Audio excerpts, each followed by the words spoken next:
여러 성도를 위하여 구하라. 아멘. 바울이 에베소 교회 성도들한테 보내는 편지의 이제 마지막 부분입니다. 보통 편지의 마지막은 이제 안부 인사로 끝이 나죠. 하지만 오늘 우리가 읽고 있는 이 부분은 마치 전쟁터에서 장수가 이제 부하들에게 지금 빗발치게 총탄과 포탄이 떨어지는 그 속에서 큰 소리로 명령하고 외치는, 목이 터져라 그들에게 명령하는 그런 소리와 같습니다. 에베소서를 다시 기억해 보십시오. 지난 6달 동안 우리가 에베소서를 함께 보아왔는데 하나님의 그 구원의 그 크심과 영광, 그리고 그 구원을 입은 자들이 모여있는 이 교회의 아름다움과 그 의미와 영광을 바울이 정말 너무나 아름답고 거대한 우주의 서사시처럼 그렇게 선포했죠. 하지만 그 모든 이야기를 끝내면서 바울은 전쟁 이야기를 우리에게 합니다. 우리를 전쟁터로 데리고 가요. 그러면서 마지막으로 바울이 하는 이야기가, 끝으로 내가 말하는데 여러분 그 힘의 능력으로 강건해지십시오. 그리고 마귀의 관계를 대적하기 위해서 하나님이 주시는 전신갑주를 꼭 입어야 합니다. 그것이 마지막으로 바울이 당부하고 있는 말씀입니다. 바울이 이렇게 강하게 편지를 마무리하면서 이렇게 말하고 있는 이유는 너무나 명백해요. 우리 눈에는 보이지 않지만 이 세상에는 보이지 않는 실체들이 분명히 있습니다. 악한 영적인 실체들이 분명히 있고, 그들과 우리 사이에 눈에 보이지 않지만 영적인 의미의 싸움과 전쟁이 분명히 있기 때문이에요. 그런데 사탄은 우리에게 그렇게 생각하지 못하도록 하죠. 요즘 교회에서 무슨 영적 전쟁이니 사탄이니 이런 소리 하면 사람들이 별로 좋아하지도 않고 별로 관심도 없습니다. 그게 사탄이 하고 있는 관계 중에 하나입니다. 마귀 그런 게 어딨어, 영적인 전쟁 그런 게 어딨어, 그냥 교회에서 하는 말이지, 이렇게 너무나 명백한 이 전쟁과 이 싸움을 마치 없는 것처럼, 그리고 그냥 교회에서 하는 어떤 종교적인 그런 말인 것처럼 그렇게 가볍게 여기면서 그리스도인임에도 불구하고 그렇게 생각하도록 만드는 것이 사탄이 하고 있는 관계입니다. 하지만 바울은 전혀 다르게 말하죠. 우리 교회가 얼마나 영광스러운지, 하나님이 이 교회를 얼마나 사랑하시는지 말하고 나서 마지막으로 분명히 말하는데, 이것은 너무나 실제적이고 명백하고 그리고 실존하는 싸움이고 전투다. 그러니 어떻게 하라? 무장해야 되고 그리고 싸워야 한다.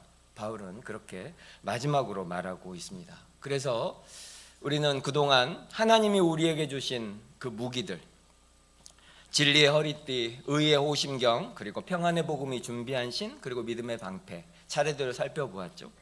그리고 이제 오늘은 이 수비, 방어하는 장비 중에 마지막인 구원의 투구를 함께 살펴보려고 합니다. 이 투구라고 하는 건 머리에 쓰는 건데, 이 투구까지 머리에 딱 쓰고 나면 드디어 이제 전투를 할 수 있는 방어 장비로는 이제 마지막까지 딱 갖추어지게 돼요. 그래서 이제 적이 어떤 공격을 해도 거기에 무너지거나 쓰러지지 않을 최소한의 방어는 이제 할 수 있게 되는 그 마지막이 이 구원의 투구입니다. 구원의 투구를 쓴다는 것이 무엇인가, 그것을 먼저 생각해 보아야겠죠. 우리가 영화 같은 데서도 보지만 고대 병사들, 특히 로마 병사의 이 투구를 잘 보면 사실 이 투구라고 하는 것이 지금 전쟁에서도 그렇지만 예전에도 생사와 직결되는 이제 그런 장비입니다. 우리가 그동안 본 것처럼 이 전쟁에서 이 가슴을 보호하는 호심경, 이것도 매우 중요하죠. 그리고 미끄러지지 않도록 하는 신발, 징이 박힌 신발도 참 중요합니다. 방패도 중요합니다.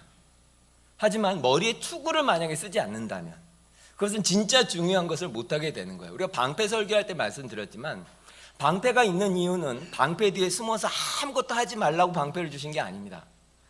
방패로 적의 공격을 막고 결국에는 전진해서 싸워야 하는데, 그러려면 앞을 보아야 될 거 아니에요. 이 투구가 없이는 전쟁을 수행할 수가 없게 됩니다. 무엇보다도 투구가 보호하는 데가 어디죠? 머리입니다. 머리. 이 머리는 우리의 생명의 중추이고 우리의 모든 행동과 판단의 지휘소가 머리입니다. 그래서 이 머리를 보호하지 않으면 사실 나머지 이 손과 발, 이 몸이 사실은 행동을 할 수 없게 되죠. 그래서 이 투구는 우리가 잘 아는 것처럼 뭐 누가 칼로 내리친다든지 아니면 화살을 맞는다든지 할 때 탁 비껴 나가도록, 튕겨 나가도록 아주 강철 같은 아주 단단한 금속으로 이제 겉면을 딱딱하게 만들죠. 그런데 겉이 딱딱하고 단단하기만 한다고 해서 안에 있는 머리가 보호되는 것은 아닙니다. 한번 생각해 보십시오. 그냥 두꺼운 철로 된 걸 머리에 딱 쓰고 있다면 바깥에서부터 충격이 오면 누가 망치로 조금 때리기만 해도 그 충격이 고스란히 머리에 전달이 돼서 아마 머리가 다 깨져버릴 거예요. 그래서 어떻게 합니까? 그 안쪽에다가 머리를 보호할 수 있는 장치를 넣습니다. 군대를 갔다 온 우리 형제님들은 무슨 말인지 금세 알 거예요. 철모가 있지만 그 속에 보면 머리를 보호하도록 철모와 머리를 띄워놓는 그런 장치들이 있습니다. 옛날에는 끈 같은 걸로 해서 머리는 끈에 닿고 철모하고 그 머리 사이에 공간을 이렇게 만들어 두거든요. 하이바를 생각하는 분들이 계실 텐데 형제들은 아실 거예요. 그런데 이제 요즘은 그 끈이 아니고 그 속에다가 패드 같은 걸 집어넣어서 예전보다 이제 훨씬 좋아졌죠. 고대 로마 투구도 그런 식으로 되어 있었습니다. 끈이 아니라 안쪽에 이제 천 같은 걸 집어넣어서 머리하고 그 철모 사이에다가 그 패드, 천 같은 걸 집어넣어서 외부에서 충격이 오면 안에 있는 머리를 보호하도록 이제 그렇게 되어 있습니다. 왜 이게 머리를 보호하는 것이 중요할까요? 한번 생각해 보십시오. 사실 우리가 이제 외부에서 어떤 충격이 올 때 사실 이제 우리 삶이 이렇게 굉장히 정제가 되고 정화가 되고 이렇게 긴장하게 됩니다. 그런 말이 있잖아요. 외부의 적을 만들면 내부가 결속하게 되는 것과 같은 이치예요. 우리 삶에 어려운 일이 생기고 고난이 생기면 자연스럽게 우리가 탁 움츠러들면서 우리가 집중을 하게 됩니다. 그래서 때로는 어려운 일이 생기고 나면 오히려 삶이 더 정화되고 좋아지는 그런 경우들도 사실 생겨요. 어려운 일이 생기면 삶이 무너지는 사람도 있지만 또 많은 경우에는 어려운 일 때문에 오히려 더 좋은 삶을 사는 사람들도 있습니다. 그런 의미에서 우리를 진짜로 넘어뜨리는 것은 외부의 환경이라기보다는 사실은 그 환경에 대한 우리의 반응이죠. 반응. 어려운 일이 있다고 해서 모두 무너지는 게 아니에요. 어떤 사람은 무너지지만 어떤 사람은 오히려 더 좋은 사람이 되기도 합니다. 그런 의미에서 우리를 진짜 무너뜨리는 것은 외부의 어려운 환경, 우리를 공격해오는 외적인 고난이라기보다는 우리의 마음과 우리의 생각이 사실은 훨씬 중요합니다. 마음이 무너지면 사실은 아주 약한 공격에도 금세 무너져 내리죠. 마음과 생각을 견고하게 지키고 있으면 아무리 어려운 일이 생겨도 충분히 그것을 이겨내는 경우들을 우리가 너무 많이 봅니다. 여러분도 경험하셨을 테고. 그래서 성경은 잠언 4장 13절에 우리가 너무나 잘 아는 말씀을 하시죠. 무릇 지킬 만한 것보다 네 마음을 지키라. 왜요? 생명의 근원이 이에서 남이라. 우리가 진짜를 살려면 우리의 생각, 마음, 오늘 여기서 머리로 비유되는 그것을 잘 지키는 것이 진짜 우리가 무너지지 않게 하는 굉장히 중요한 것입니다. 그래서 사탄은 우리의 환경, 우리의 외부를 공격하기도 하지만 결국에는 우리의 생각과 우리의 마음을 무너뜨리려고 합니다. 그것을 원하는 거예요.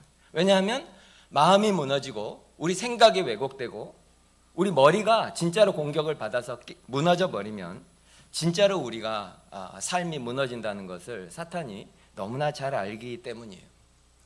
우리도 사탄의 이런 공격들을 자주 받죠.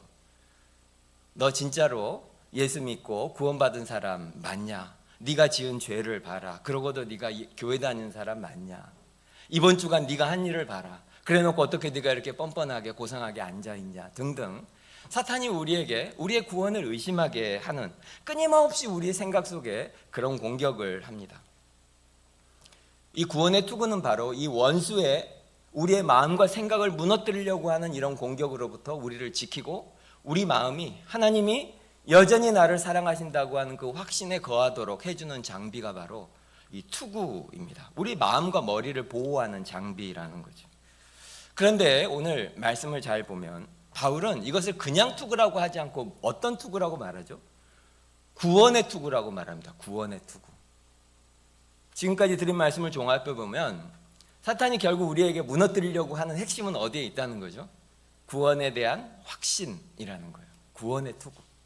즉 웬만큼 어려운 일이 생겨도 우리가 구원에 대한 분명한 확신이 있으면 우리는 마음이 무너지지 않을 수 있고 우리의 삶을 끝까지 지켜낼 수 있다는 뜻입니다. 그것이 가장 중요하다는 거예요. 우리의 마음과 우리의 생각과 우리의 머리를 지키는 가장 중요한 것이 무엇인가? 구원의 확신이다. 그래서 구원의 투구라고 말하는 겁니다. 여러분, 구원하니까 무엇이 떠오르시나요? 안타깝지만 너무나 많은 성도들이 이 구원이라는 단어를 너무나 좁고 그리고 작게 그렇게 이해합니다. 구원이라는 것은 말 그대로 우리가 금세 알 수 있는 것처럼 뭔가 심각한 문제가 있는 데서 건져내는 것이 구원이죠. 위험으로부터 구출해내는 것, 그걸 구원이라고 하죠. 그러니까 구원이라는 말이 성립하려면 그 전제가 무엇입니까? 굉장히 심각한 위험, 위기, 그런 속에 있다는 것이 전제가 되어야 구원이라는 말이 성립합니다. 예를 들자면 물에 빠져서 수영도 못하는 사람이 물에 빠져서 막 죽어가고 있어요. 그럼 그 사람에게 달려가서 그 사람을 건져내오는 거, 그거를 구원이라고 하죠. 그런데 그냥 해변가에서 가족들 손잡고 편안히 이렇게 마시는 걸 이렇게 음료수 마시면서 산책하고 있는 사람, 그런 사람에게는 사실 구원이 필요하지 않습니다. 구원이 성립하지가 않아요. 왜냐하면 그가 처한 상황, 상태가 얼마나 위험한가, 그것이 구원을 성립하게 하는 전제 조건이 되기 때문이에요. 그런 의미에서 우리가 구원을 받았다라는 말이 성립하려면 우리의 상태가 어떻다는 거죠? 우리 스스로 힘으로는 절대로 빠져나올 수 없는 그런 끔찍한 상태에 우리가 있었다는 것이 전제됩니다. 구원이 성립하려면 우리 힘으로는 절대로 나을 수 없는 곳에 우리가 있다. 그 전제가 있어야 구원이라는 말이 성립하고, 그 전제가 있어야 우리를 구원해 주시는 분이 필요하게 됩니다. 그리고 성경은 우리가 처했던 그 상태, 우리 힘으로 절대 나올 수 없는 그 상태를 한 단어로 표현하는데 그것이 죄입니다. 인간의 원래 상태가 죄 안에 있었고 우리는 절대로 거기서 스스로 나올 수 없는 상태였고, 그래서 우리에게 필요한 것이 구원이다, 이렇게 표현하고 있습니다.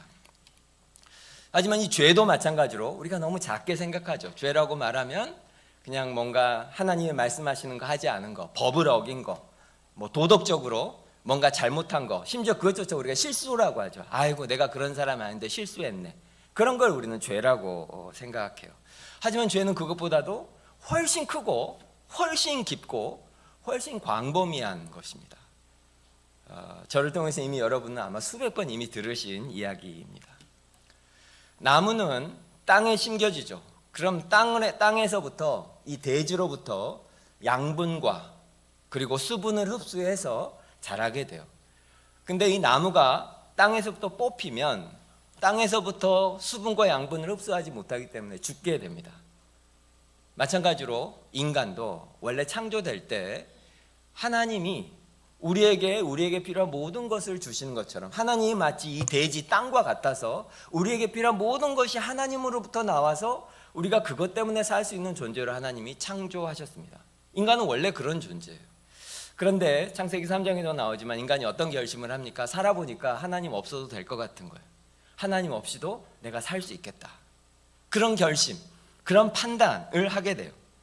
그래서 이제 하나님으로부터 오는 것이 아니라 내 주변에 있는 것, 심지어 남에 있는 것을 뺏어서라도 내가 살면 얼마든지 살 수 있겠다. 이제 이런 선택을 하게 됩니다. 그것이 바로 죄의 본질에 해당합니다. 누가복음 15장을 한번 생각해 보십시오. 탕자의 비유에 보면 이 둘째 아들이 아버지에게 와서 멀쩡히 살아있는 아버지한테 뭘 달라고 합니까? 유산을 달라고 합니다. 근데 유산은 언제 받는 거죠? 아버지가 돌아가셔야 받는 것이 유산입니다. 근데 어차피 아버지 돌아가실 거, 이왕 주실 거 지금 주세요. 나 그거 받아가지고 내 마음대로 살고 싶어요. 무슨 뜻입니까? 나 이제 아버지랑 별로 상관없이 살고 싶고 내 마음대로 내 인생 내가 살고 싶으니까 나 빨리 유산 주세요. 그렇게 말하죠. 하나님이 없는 인생, 원래 우리가 그분으로부터 나왔고 그분이 주시는 것으로만 살 수 있는 인생이 이제 더 이상 하나님이 없는 삶을 살기로 결심하고 하나님과 분리된 삶을 선택한 것, 이것 자체가 죄의 핵심 중의 핵심에 해당합니다. 그리고 하나님으로부터 받아야 살 수 있는 인간이 그 하나님으로부터 끊어져서 그 결과가 우리가 현재 살고 있는 이 삶에 있는 모든 비극들과 고통들입니다. 그것 때문에 우리 안에 결핍이 생기고 시기와 미움과 경쟁이 생기고 질병이 생기고 전쟁이 생기고 그리고 죽음이 생기는 것입니다. 그런 의미에서 다시 한번 너무나 잘 아는 이야기지만 다시 우리가 생각해야 될 것은 구원이라고 하는 것은 그냥 예수 믿고 죽어서 나중에 천국 가는 거, 물론 그거 포함되죠. 하지만 그것보다 훨씬 더 큰 의미가 있습니다. 그것은 뭐냐면 하나님으로부터 우리가 분리되고 끊어져 버려서 그 결과로 지금 우리가 겪고 있는 이 수많은 문제들과 고통과 엉망진창이 돼버린 삶을 우리가 살고 있는데 하나님께서 다시 그 끊어졌던 하나님과 우리 사이의 관계를 다시 연결시키고 회복돼서 다시 하나님으로부터 우리에게 생명이 들어오고 우리에게 진짜 필요한 것들이 공급될 수 있도록 하시는 하나님이 하시는 큰 일, 그 회복의 역사, 그것을 구원이라고 합니다. 이제 구원이 무슨 의미인지 잘 아시게 되셨을 거예요. 그런데 하나님께서는 이렇게 우리뿐만 아니라 온 세상을 회복, 구원하실 때 그것을 그냥 손가락 탁 튕기듯이 해가지고 한 번에 그 일을 하시지 않습니다. 하나님은 이 오염되고 깨어진 세상을 마술처럼 바꾸시는 것이 아니고 어떻게 합니까? 과거, 현재, 미래라고 하는 인간의 역사 가운데 천천히 그분의 계획대로 이 모든 일들을 정교하게 그리고 한치의 실수 없이 이 일을 해 나가십니다.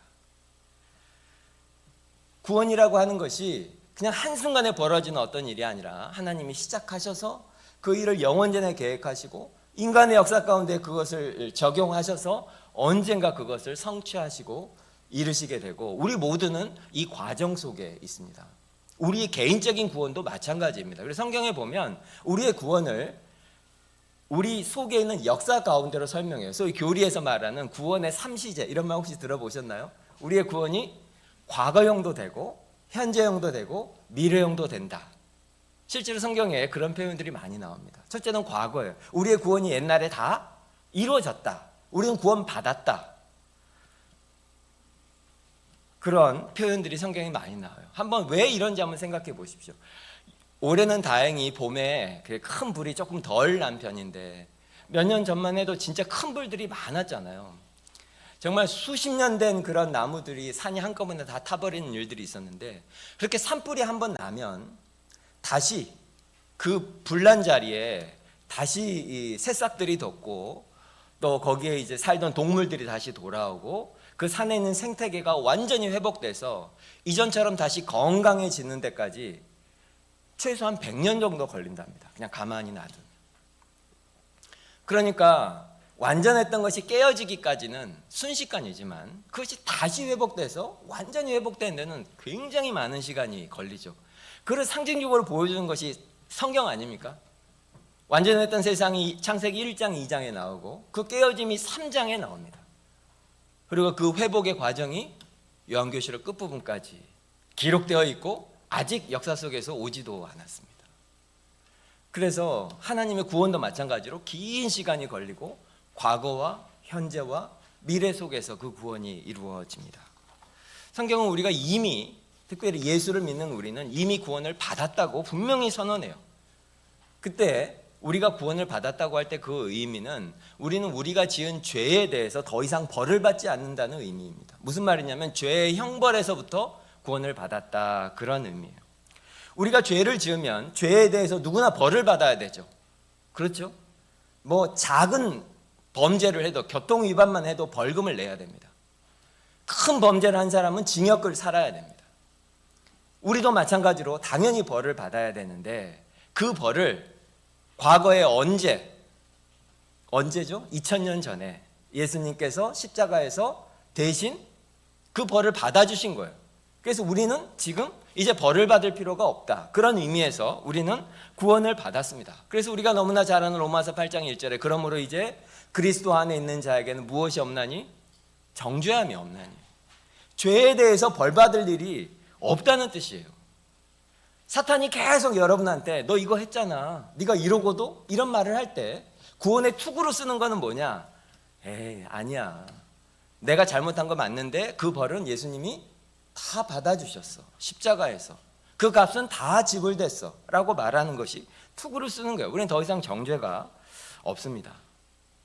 그래서 우리는 이미 구원을 받았습니다. 성경은 분명히 그렇게 말하고 있어요. 교리에서는 그걸 칭의라고 하죠. 의롭다함을 받았다. 하지만 우리는 과거에 구원을 받았지만 오늘 현재도 우리는 계속 구원을 받고 있습니다. 현재가 있다. 현재요. 여러분 잘 아시는 빌립보서 2장 1절에 그렇게 말하죠. 항상 복종하여 두렵고 떨림으로 너희 구원을 이루라. 두렵고 떨림으로 너희 구원을 이루라, 이렇게 표현을. 다 완성이 됐다면 이런 표현을 하지 않겠죠. 그러니까 이것은 형벌의 문제가 아니에요. 우리의 죄에 대한 형벌은 예수님이 십자가에서 다 치르셨기 때문에 우리가 다시 뭔가 하나님한테 뭘 드리거나 내가 고통을 당해서 갚아야 될 것은 하나도 없어요. 근데 문제는 뭐냐면 우리 속에 여전히 죄에 오염된 본성이 남아있어서 죄의 영향력이 여전히 있다는 것입니다. 그러니까 형벌의 문제가 아니고 죄의 흔적의 문제라는 거예요. 구원을 받았어요. 예수 믿는 여러분 다 구원 받으신 거 믿으십니까? 맞죠? 그런데 우리 속에 여전히 옛날 습관이 있습니다. 옛날 주인의 흔적이 여전히 우리 속에 있어요. 혹시 없는 분 계십니까? 다 있죠. 구원 받았는데, 구원받은 그리스도인 맞는데 우리 속에 오염된 것들이 여전히 있어요. 남이 잘 되는 걸 보면 축복해야 되는데 막 시기가 생기고 좌절감이 생깁니다. 누군가 나한테 상처를 주면 분명히 용서해야 되는데 밤에 잠이 안 오고 분노로 막 치가 떨려요. 하나님이 내 자녀를 사랑하셔서 그 인생을 이끌어 갈 것을 분명히 믿는다고 하면서도 내 계획대로 안 될까 봐 걱정하고 염려하고 그렇게 밤을 지새우는 날들이 우리에게 있습니다. 그것이 실제 현재 우리 속에 있는 그런 일들이에요. 하지만 우리가 기억해야 될 것은 그런 흔적들이 우리에게 있다고 하는 것이 무슨 의미인가? 어디서 여러분 들어보셨는지 모르지만 영혼은 공사 중, 이런 표현 들어보신 적 있으십니까? 전도 집회 같은 데서 쓰는 말인데 우리의 영혼은 현재 공사 중이에요. 공사 중. 무슨 말이냐면 우리는 현재 무너지고 있는 것이 아니라 우리는 지어지고 있다는 거예요. 교회 주차장 공사하고 있는데 오늘 불편하셨죠? 혹시 보신 분 계십니까? 엉망진창입니다. 앞에 다 뜯어놓고 막 부서져 있고. 우리의 삶이 공사 현장이라고 하는 것은 그런 의미예요. 하지만 지금 여기는 부수고 있고 무너뜨리고 있는 것이 아니고 새롭게 짓고 있는 중입니다. 우리 안에 구원을 받았는데 우리 안에 옛사람의 흔적들이 여전히 남아있고, 그렇다고 하는 것은 그것은 우리가 새롭게 지어지고 있는 과정이지 우리가 무너지고 있는 과정이라고 생각하면 안 됩니다. 특히 우리는 하나님께서 우리 속에서 일하고 계신다는 증거예요. 옛 주인 아래 사는 사람은 그런 싸움 안 합니다. 우리니까 싸우는 거예요. 남한테 복수하는 것이 너무나 자연스러워요. 사람들은 아무렇지 않아요. 남의 거 경쟁해서 이겨서 빼앗는 거 아무렇지 않아요. 하지만 우리는 괴롭죠. 왜 그럽니까? 우리에게 생명이 있기 때문이고 하나님께서 우리 속에서 새 일을 하고 계시기 때문입니다. 하나님께서 우리를 새로운 인간으로 그렇게 만들어가고 계시고 빚어가고 계시기 때문입니다. 구원받은 백성이 맞는데, 예수님이 나 대신 십자가에서 죽으신 것을 진짜로 믿는데 날마다 내 안에서 절망적인 나를 보는 그런 분들이 많이 계시죠. 내가 예수를 이렇게 믿었는데 어떻게 나는 이렇게 변화가 없을까? 어떻게 나는 이런 일 하나 마음에서 해결하지 못할까? 어떻게 이렇게 쉽게 나는 죄에 넘어질까? 그것 때문에 낙심하고 힘든 분들이 분명히 계실 거예요. 저도 그렇습니다. 날마다 봅니다. 하지만 그럼에도 불구하고 우리가 소망을 갖는 이유는 아까도 말씀드린 것처럼 우리의 죄에 대한 형벌은 이미 다 치러졌습니다. 절대로 취소되지 않습니다. 과거에 이루어진 그 구원이 현재 우리의 실패 때문에 취소되지 않습니다. 그러면 지금 우리에게 일어나고 있는 이 일은 무엇인가? 하나님께서 현재 우리를 새롭게 계속해서 빚어가고 계시고 하나님이 기뻐하시는 그 사람으로 우리를 만들어가고 계시는 거죠. 그런 의미에서 우리는 현재도 구원을 받고 있는 거죠. 우리는 과거에 구원받았고 지금도 구원받고 있습니다. 하지만 진짜 구원은 어디에 있습니까? 진짜 구원은 미래에 완성되게 되죠. 로마서 5장 10절에 보면 그의 살아나심으로 말미암아 구원을 받을 것이니라 라고 미래형으로 말하고 있어요. 언젠가 주님이 다시 오시는 그 날에 우리는 이미 없어진 죄의 형벌, 우리가 사는 동안 끊임없이 싸워서 죽여가고 있는 이 죄의 영향력, 여기서 완전히 벗어나게 될 거예요. 하지만 그 미래의 그날이 되면 죄 자체가 아예 우리에게서 사라지게 될 겁니다. 죄로부터 완전히 해방되게 될 거예요. 성경이 분명히 말하죠. 죄로부터 완전히 해방된 그때가 되면 질병도 없고 눈물도 없고 슬픔도 없고 이별도 없고 죽음도 없는 그런 세상에 우리가 살게 될 것입니다. 성경은 그걸 약속하고 있어요. 그날이 분명히 올 것이다. 그런데 지금은 상상이 되지 않죠. 지금 앉아서 여러분이 듣지만 그냥 그것이 무엇인지 그냥 목사가 하는 설교 중에 말하는 어떤 수사로밖에 느껴지지 않죠. 그게 가능하긴 한 건가? 하지만 성경은 약속합니다. 분명히 그렇게 될 거라고. 그리고 그날이 되면 우리 모두가 말하게 될 거예요. 아, 내가 평생 예수 믿고 구원 들었는데 구원이라는 게 이걸 말하는 거구나. 그날 거기서 알게 될 거예요. 아, 이런 걸 구원이라고 하는 거구나. 그리고 바울이 오늘 말하고 있는 그 구원의 투구를 쓴다고 할 때 그 구원의 투구는 바로 이 모든 것을 포함한 특별히 완성될 우리 구원에 대한 소망, 이것을 말합니다. 사탄은 계속해서 우리에게 사탄이 유혹하는 것, 사탄이 예수님을 유혹할 때 했던 것들을 보십시오. 다 그것들은 무엇에 관한 것입니까? 지금 이 땅의 것들입니다. 여기서 얼마나 부자로 살지, 여기서 얼마나 편안해질지, 여기서 얼마나 사람들이 인정받고 살지, 그런 것들이에요. 그래서 사탄이 계속 우리에게, 예수 믿는 우리에게 집중하게 하는 것은 지금 여기, 지금 여기에서 내가 어떻게 사느냐, 지금 여기에서 내가 무엇을 누리느냐 못 누리느냐, 다 여기에 집중하게 하는 것이 사탄이 하는 유혹이에요. 여기가 전부다. 예수 믿으면 뭐하냐, 여기서 행복해야지. 예수 믿으면 뭐하냐, 여기서 편안해야지. 하지만 이건 치명적인 거짓말입니다.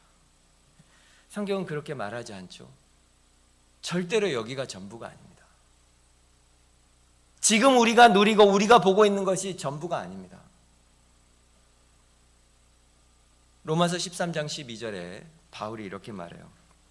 밤이 깊고 낮이 가까웠으니 그러므로 우리가 어둠의 일을 벗고 빛의 갑옷을 입자.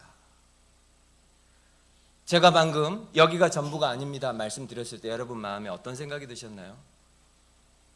머리로는 그러려니 하지만 지금 내 삶이 어떤데? 내가 지금 이 일을 몇 년째 겪고 있는 줄 알아요? 이 문제가 얼마나 오래된 줄 알아요? 여러분 속에 혹시 그런 생각을 하고 계신 분들이 계실지도 모르겠습니다. 바울이 말하죠. 밤이 깊고 낮이 가까웠다. 밤이 깊다. 그럼 무슨 뜻이죠? 점점 아침이 가까워오고 있다는 뜻이죠. 제가 지난주에 설교했잖아요. 해산의 고통. 그 고통이 심해져요. 그 진통의 간격이 계속 좁아들어요. 그 강도도 점점 더 강해져요. 무슨 뜻입니까? 아이가 태어나기에 점점 가까웠다는 뜻이죠. 지금 우리가 보기에 세상이 이러다 어떻게 될까? 내 삶은 이러다 그냥 끝인가? 너무 힘들다, 고통스럽다. 이런 것이 우리가 더 강해진다고 할 때 그것은 무슨 의미입니까? 이제 점점 더 진짜 생명이 태어나고 진짜 빛이 오기에 점점 더 임박하고 가까이 오고 있다라는 증거입니다. 그래서 바울이 뭐라고 말하죠? 밤이 깊고, 그것은 무슨 의미죠? 낮이 가까웠다는 뜻이니까 어떻게 알아? 어둠의 일을 벗고 빛의 갑옷을 입자. 그렇게 말하고 있어요. 지금 우리 눈에는 보이지 않지만 점점점 어두워지고 점점 힘들어지고 점점 고통스러운 걸 보니 분명히 곧 아침 해가 뜰 것 같다. 그러니까 우리는 그것을 믿고 지금 어떻게 하자? 빛으로 살자. 빛이 우리에게 비칠 걸 생각하고 그것을 오늘 내 삶의 기준으로 삼고 살자. 그것이 바울이 하고 있는 이야기입니다. 제가 예전에 설교할 때 한번 말씀드린 적이 있는데 우리 자매님들은 잘 아실 거예요. 여러분들은 매일 화장을 하시니까 방에서 예쁘게 화장하고 밖에 확 나왔는데 밖이 너무 환해가지고 그냥 가부키처럼 너무 하얗게 너무 과하게 화장을 해서 당황했던 경험이 있으신가요? 중학교 때 해보고 이제 안 해보셨습니까? 지혜로운 사람은 방에서 화장을 해도 밖에 날씨를 보고 거기에 맞춰서 내 색조를 조절하는 것이 그게 당연한 거죠. 지금 어두우니까 밖에 나갈 거 생각 안 하고 화장하는 그런 사람이 어디 있습니까? 바울이 우리에게 하고 있는 말이 그거예요. 지금 어두우니까 비록 지금 어둡지만 어떻다는 거죠? 곧 빛이 비칠 거라는 거예요. 창밖을 보니 지금 깜깜해요. 저기가 벽인지 창문인지 모르겠어요. 하지만 저 창문을 통해서 찬란한 빛이 들어오는 날이 금방 올 거다. 제발 그걸 생각해야 한다. 바울은 그걸 말하고 있어요. 밤이 영원할 것 같지만 그렇지 않습니다. 분명히 끝이 있습니다. 반드시 아침이 와요. 하나님의 그 영광의 빛, 그 영광의 임재가 모든 것을 찬란하게 비치는 그날이 분명히 온다. 믿지 못하는 사람들에게 바울이 이야기하고 있습니다. 지금 찬란한 것들이 있죠. 세상에 권력자들이 있습니다. 자기 말 한마디에 수십만 명의 사람을 쉽게 죽이는 사람도 있고 대통령도 있고 엄청나게 권력자들이 세상에 많습니다. 대단해 보이죠. 돈이 너무 많아서 어떻게 쓸지 모르는 그런 부자들도 세상에 많습니다. 하지만 그들이 땅을 살며 그 밝은 낮이 올 거라는 것을 생각지 않고 하나님과 분리된 삶을 살았다면 아무리 여기서 찬란하게 빛난다 하더라도 하나님의 그 영광의 빛이 비추이면 그 존재와 그가 이룬 성취가 정말 바닷가에 파도의 포말처럼 순식간에 사라져 없어질 거예요. 아무런 의미가 없을 거라는 거예요. 하지만 성경은 반대로 말해요. 이름도 없이 빛도 없이 한 성도가 구석 어두운 곳에서 하나님을 사랑하고 형제와 자매를 사랑해서 한 그런 사랑과 수고와 헌신과 이런 것들은 세상 사람들이 주목하지도 않고 보이지도 않지만 그 영광의 빛이 비치면 어떻게 됩니까? 찬란하게 빛날 거라는 거예요. 절대로 숨겨지지 않을 것이다. 보석처럼 빛나게 될 것이다. 성경은 그날이 분명히 오고 있다고 말하고 있습니다. 그러므로 어떻게 해야겠습니까? 어떻게 살아야겠습니까? 그 빛이 빛날 거를 생각하고 그 기준에 맞춰서 오늘을 살아라. 바울이 하는 말이 바로 그 이야기입니다. 그리고 그것이 바로 구원의 투구를 쓰는 거예요. 우리는 분명히 구원받을 것이고 분명히 그날이 올 것이고 그래서 그것을 믿어서 오늘 하루를 사는 것을 구원의 투구를 쓴다라고 말하고 있습니다. 여러분은 어떠세요? 그날이 올 거 정말 믿으십니까? 정말 믿으세요, 여러분? 그렇다면 그것이 오늘 현재 우리의 삶에 영향을 끼치고 있어야 하지 않겠습니까? 말은 그날이 있다고 하면서도 여기서 움켜쥐는 데만 일주일 내내 골몰하고 있다면 그것이 진짜로 믿는 거 맞나요? 성경은 우리가 정말로 그것을 믿는다면 그것이 지금 현재 우리의 이 쉽지 않은 삶에 무슨 상관이 있고 어떤 영향이 있는지에 대해서도 분명히 말하고 있어요. 왜냐하면 사람들의 질문이 다 같기 때문이에요. 알겠는데요. 근데 그것이 지금 내 고통스러운 삶에 무슨 도움이 되나요? 예수를 믿는 사람도 그렇게 질문해요. 그러니까 알겠는데 그것이 지금 나한테 무슨 도움이 돼요? 나 지금 너무 힘든데. 여러분의 질문은 혹시 아닙니까? 아이고 목사님 설교하시네. 죽어서 편하면 뭐예요? 지금 내가 지금 너무 죽겠는데. 하지만 성경은 너무 실제적이어서 우리의 질문을 다 알아요. 그래서 거기에 대해서도 분명히 답하고 있습니다. 고린도후서 4장 17절에 바울이 무슨 이야기를 하냐면, 그러니까 우리한테 어떻게 하라고 하냐면 무게를 달아보라고 말합니다. 무슨 말이냐면 고린도후서 4장 17절에 이렇게 말해요. 우리가 잠시 받는 환난에 경한 것이 지극히 크고 영원한 영광에 중한 것을 우리에게 이루게 함이니. 다시 읽어볼까요? 우리가 잠시 받는 환난에 경한 것이 지극히 크고 영원한 영광에 중한 것을 우리에게 이룬다, 이렇게 표현하고 있습니다.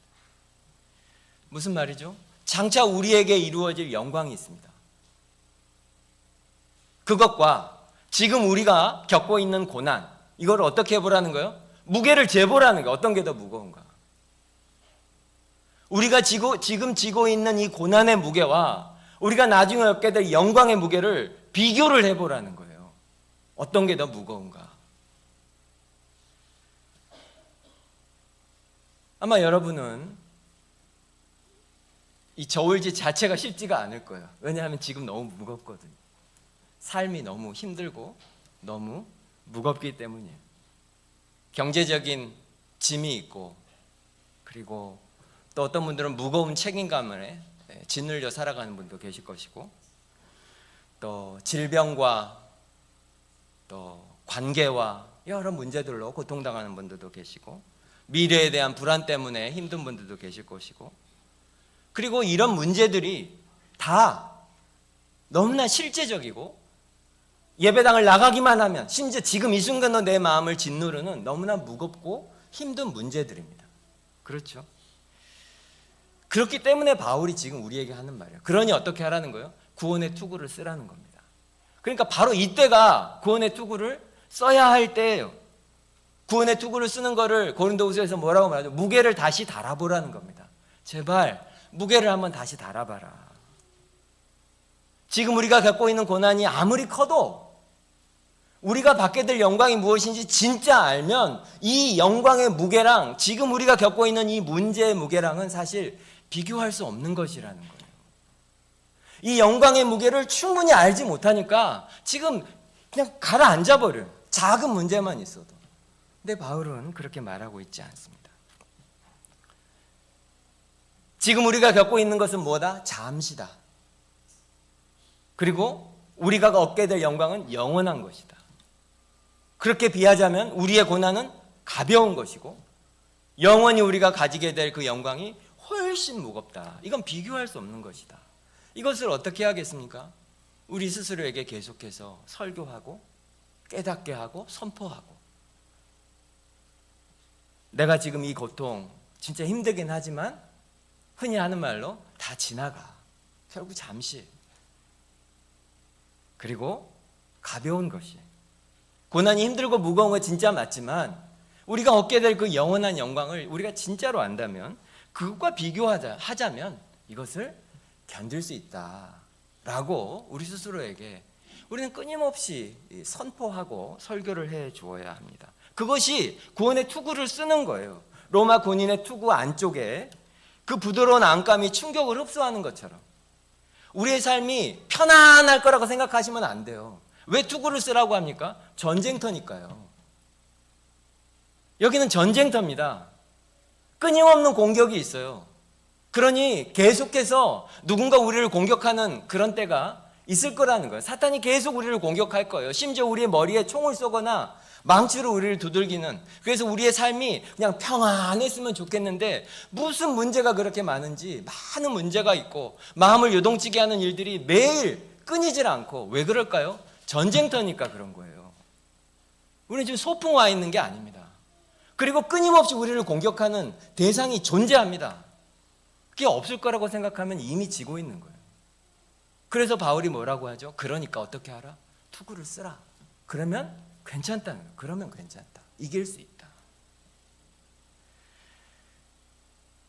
아무리 공격이 있어도 진짜 이 소망이 있으면, 그 투구를 쓰면 최소한 무너지지 않습니다. 아까 처음에 말씀드린 것처럼 어려운 일이 있다고 해서 다 무너지는 거 아닙니다. 특별히 예수 믿는 우리들은 그 어려움 가운데 오히려 더 정금같이 빚어지는 경우들이 허다하게 많습니다. 여러분도 경험하셨을 거예요. 이 구원의 투구, 이 소망, 이것을 가지고 있는 것이 얼마나 중요한지 모릅니다. 여러분, 이 구원의 투구라고 하는 것이 얼마나 효과가 있는지 교회의 역사가 증명합니다. 이건 골동품이 아니에요. 옛날에는 이렇게 싸웠나 봐. 그런데 지금 2026년인데 우리는 다른 게 필요하지. 그렇지 않습니다. 이건 박물관에 전시된 골동품이 아니에요. 2000년 전에 초대교회에서 사용했던 무기 밑에 이렇게 써 있고 그런 골동품이 아니에요.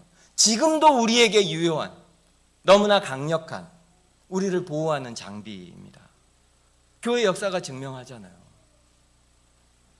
수없이 많은 믿음의 선배들이 이 투구를 실제로 썼고 그리고 그것이 그들의 믿음을 지켜주었고 그들이 소망 가운데 모든 고난과 적의 공격들을 다 이겨내고 막아냈습니다.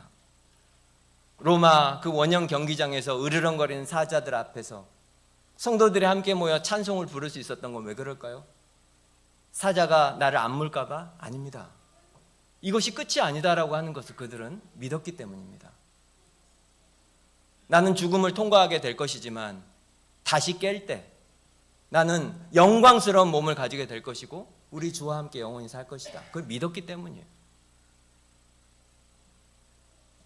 가끔 말씀드리지만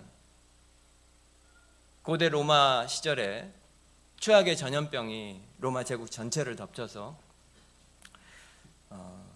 가족들조차도 병자를 버리고 다 도망가 버리는 그런 때가 있었습니다. 근데 막 생긴 지 얼마 안 된 교회들이, 성도들이 가족들도 버린 사람들, 병자들, 전염병이 창궐하고 있는 그 도시를 떠나지 않고 그 사람들을 교회로 데려와서 먹이고 입히고 치료했습니다. 예수를 믿으니까 그 사람들은 병이 안 걸렸을까요? 그렇지 않죠. 그 병을 치료하다가 교회 성도들도 다 전염이 돼서 너무나 많은 성도들이 죽었습니다. 어떻게 그럴 수가 있었을까요? 이것이 끝이 아니라는 것을 알기 때문이죠. 여기가 전부가 아니다. 사탄이 계속해서 우리를 공격하는 것은 한결같아요. 여기가 중요한 거야. 여러분 마음을 보십시오. 믿음으로 살면 뭐하나? 그럼 무슨 사업이 잘 되나? 돈이 잘 벌리나? 네 아이가 좋은 대학교를 가나? 또 이제 네 삶에 무슨 도움이 되냐? 도움도 안 되는 걸 뭐하러 믿냐? 사탄이 계속 우리에게 유혹해요. 현재 우리가 이 세상에서 보고 있는 것을 가지고 우리를 계속 공격합니다. 조롱하죠, 조롱. 하지만 우리는 알죠. 가신 대로 다시 오시겠다고 한 우리의 왕이 다시 오실 거예요. 그리고 우리가 살고 있는 이 세상은 분명히 지금과 비교도 할 수 없이 아름다운 것으로 변하게 될 겁니다. 여러분, 그 시선이 우리에게 있어야 합니다. 그러면 그 소망이 있으면 내 삶을 보는 관점도 달라지죠. 내 자신을 보는 관점도 달라지죠. 그리고 무엇보다 다른 사람을 보는 관점도 달라지게 됩니다. 사실 우리가 힘든 일들이 참 많은데 환경이 어려운 것보다 우리 마음을 진짜 힘들게 하는 것은 많은 경우에 사람입니다. 환경이 힘든 것은 참을 수도 있는데 이 사람이 힘들게 하면 참 견디기가 좀 쉽지가 않죠. 안타깝지만 심지어 교회 안에서도 그럴 때가 참 많습니다. 어떤 분은 말이 너무 거친 분이 있고 어떤 분은 늘 부정적인 말만 하는 사람도 있고 어떤 분은 자주 오해하고 또 자주 상처를 주는 그런 사람들도 있습니다. 그러면 오래 함께 살았는데 같은 일이 반복되면 우리는 어떻게 생각하죠?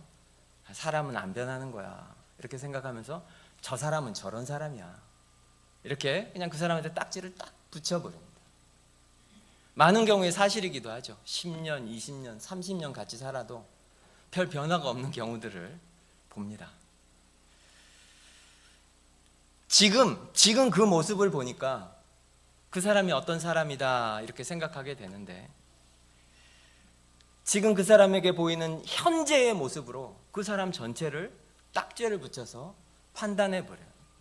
저 사람은 약속을 안 지키는 사람, 저 사람은 입이 거친 사람, 저 사람은 교회의 분란을 일으키는 사람, 저 사람은 믿음이 없는 사람, 이렇게 딱 붙여버려요. 하지만 오늘 우리가 배운 것처럼 소망이 있으면 나와 내 곁에 있는 사람을 그렇게 보면 안 되죠. 볼 수도 없습니다. 어떻게 보아야 되겠습니까? 저분은 지금 저 모습이 전부가 아니다, 그렇게 보아야 맞지 않겠습니까? 더 소망이 있다면 하나님께서 저 사람을 어떻게 바꾸어 가실지 그것을 기대하는 마음까지 당연히 있어야 되지 않겠습니까? 아까도 말씀드린 것처럼 지금 우리 모두는 변화되는 과정이 있습니다. 눈에 보이지 않지만 영적으로 하나님이 지금 우리 속에서 그 일을 하고 계십니다. 그러니 여기가 얼마나 공사 현장처럼 시끄러운 일이 많겠습니까? 먼지도 나고 시끄럽고 막 싸우고. 한번 보세요. 지금 저기 예쁘게 공사장에 위에 뭐라도 칠해놔서 그렇지, 첫날에 저거 다 뜯어놨을 때는 어떤 사람이 지나가면서 저걸 보고 어떻게 말했을까요? 왜 이걸 다 부숴놨지? 그러지 않겠어요? 하지만 공사를 하는 사람은 그렇게 생각지 않습니다. 왜요? 머릿속에 지금 이 공사하는 분이 자기가 완성할 모습을 다 머릿속에 가지고 있거든요.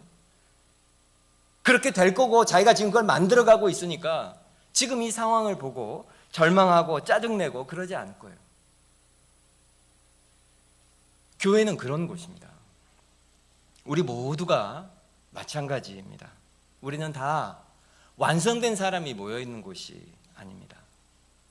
하나님은 여기 있는 우리 한 사람도 예외 없이 모든 사람을 만지고 계시고, 그리고 다듬고 계시고 고치고 계시는 그런 중입니다. 그렇기 때문에 불완전한 우리가 모여있으니까 부딪히는 일들이 생기죠. 그러면 안 되지만 상처를 주는 일들도 생기고, 교회 안에 있어서 피할 수도 없고 너무 힘든 그런 상황이 생기기도 합니다. 하지만 구원의 투구를 써야 됩니다. 거기서 멈추면 안 돼요. 지금 현재가 아니라 하나님이 완성하신 모습을 끊임없이 내 자신에게 다시 기억하게 하고 그것을 선포해 주어야 합니다.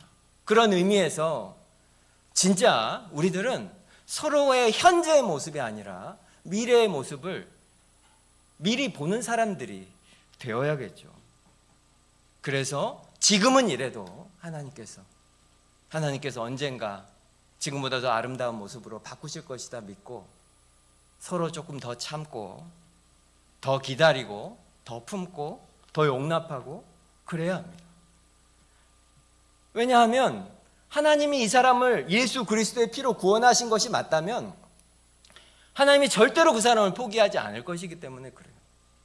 하나님이 포기하지 않으셨다면 우리가 먼저 포기해서는 안 되지 않겠습니까? 말씀을 마치겠습니다. 사탄은 끊임없이 우리를 공격할 거예요. 포기해라. 이렇게 사람은 뭐하나? 예수 믿고 교회 다니고 그렇게 한다고 해서 네 삶에 도대체 무슨 도움이 되냐? 이렇게 계속 우리에게 질문을 할지도 몰라요. 하지만 우리는 알죠. 우리에게 무엇이 있습니까? 소망이 있습니다. 구원의 소망이 있습니다. 그리고 다시 우리 왕이 분명히 오실 거예요. 여러분 이것을 기억하십시오.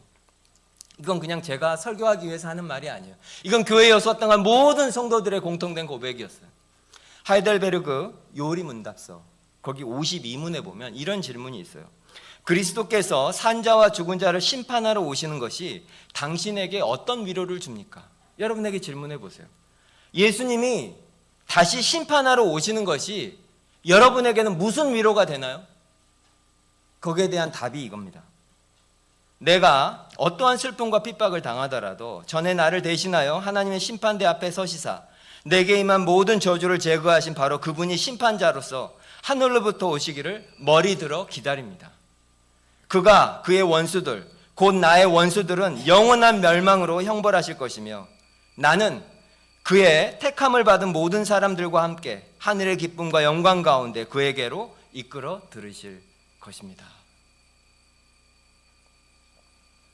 그분이 오실 것이고 영광 가운데 오셔서 우리를 진짜 영광 가운데로 우리를 옮겨 가실 것입니다. 그래서 우리가 해야 되는 것은 머리를 들고 그분이 다시 오시기를, 그분이 이루실 그 완성된 구원을 우리가 소망하며 기다려야 하는 거죠. 다시 말씀드리지만 지금 보이는 것이 전부가 아닙니다. 지금 여기가 전부가 아닙니다. 우리가 믿음으로 살면 주님이 다시 오시는 날 우리가 그날 고백하게 될 거예요. 진짜였구나. 내가 했던 그 믿음이 진짜였구나. 이것을 증명해 주시는 그날이 분명히 오게 될 것입니다. 그날을 우리 모두 함께 머리를 들어 기다리고 믿음으로 소망하며 우리가 살게 되기를 바랍니다. 기도하겠습니다.